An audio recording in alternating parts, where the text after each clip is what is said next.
It's now time to reflect on this week's Sunday Gospel.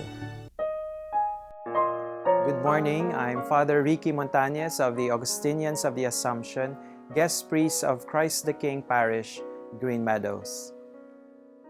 Today's Gospel is from the Gospel according to Matthew.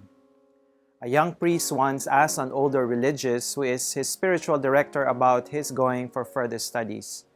This older priest thought a while and then said, "You don't need more knowledge. You need wisdom."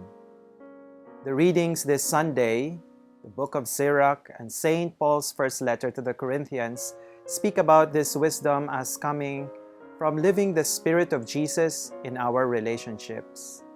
This divine wisdom is at work in the teaching of Jesus in today's Gospel, which contains 20 long verses about what has been heard in the past and what is to be listened to now concerning the living out of the Gospel.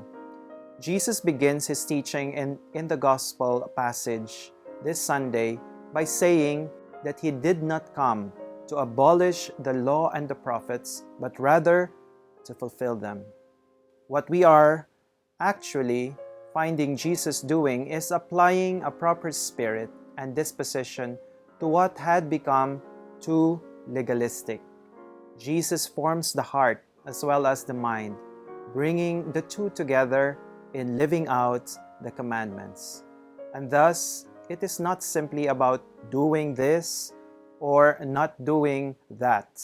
It is about why of our doing, the why of our doing anything. Many of the things we observe, for instance, in relation to our faith practice, lacks meaning because we don't have the proper disposition and understanding. For instance, we are told not to kill.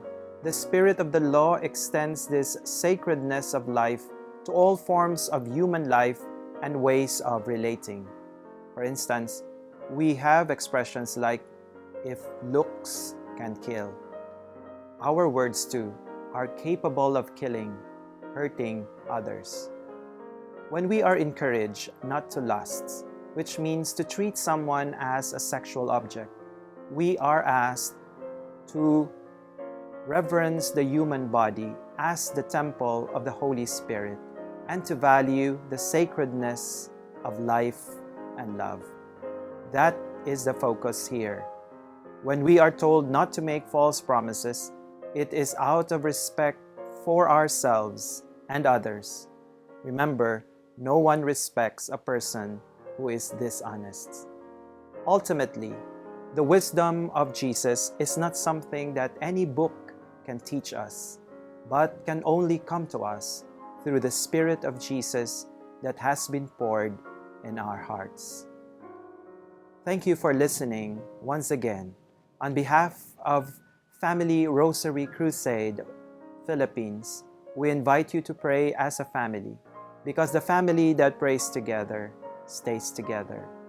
See you next Sunday, and God bless you all.